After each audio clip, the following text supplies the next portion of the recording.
Alright, here's a quick video of how I'm going to put a computer inside my Jamma Switcher to run a particular game. You can run anything, I guess, if you want it. This is actually a thin client computer, not much power, but you don't really need it. I have a JPack. It's actually an old model I had in a drawer. A sound amplifier. It's a cheap, I don't know, it was like $10 on Amazon. And so the way it works, it's the software in here, or the hardware in here has an AMD integrated CPU, meaning the graphics is integrated, and it can run a customized AMD driver called CRT EMU driver.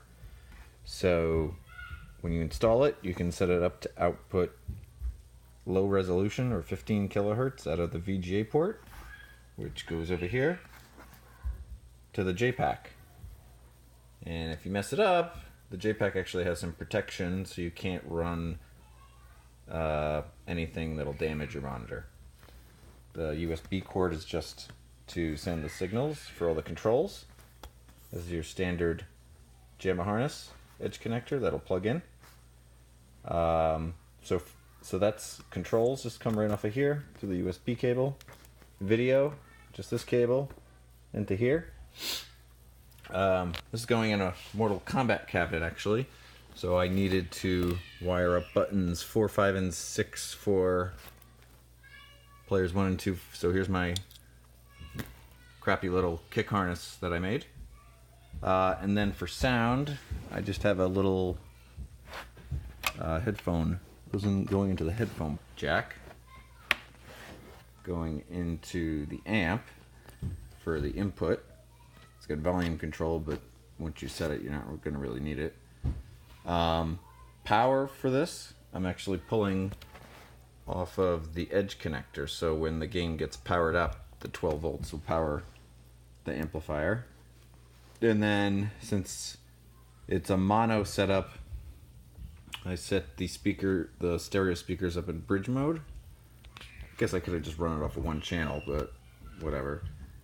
So positive on one side, negative on the other side, to the positive and negative input on the speaker. So just plug this guy in. Oop, you can't see in the video. Plug this guy into your Jamma harness, or in my case, the Jamma Switcher, and it'll act like a regular board. So the only trick that I'm adding, because of the way I set mine up, is to turn it on automatically. I have this little Wi-Fi enabled microcontroller. All my games are set up on smart plugs so that I can control them through my Google Home devices, so I can voice activate and turn them on. This switch acts as a temporary button, so if you don't want to do this, you can hook up your power switch over here. Instead of pushing it, you could just run some wires and put another button. You could reuse a different button, whatever. I don't know, however you want to turn the computer on without actually reaching into the cabinet. I've seen people put a second button on the top of the cabinet and just run to the power switch. I'm using voice commands on all my games, so this is straightforward. When the cabinet turns on, it's also going to turn the PC on. When the cabinet turns off, it's going to activate this as well and shut the computer down safely as well. For power is my power cord over here. It's actually going to be plugged in separately. I'm not going to tap into the cabinet power. So actually we'll just have 2 power cords running out of the back of the game. Not a big deal. I don't care.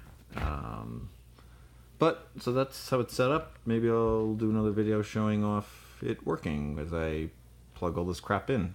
Okie dokie.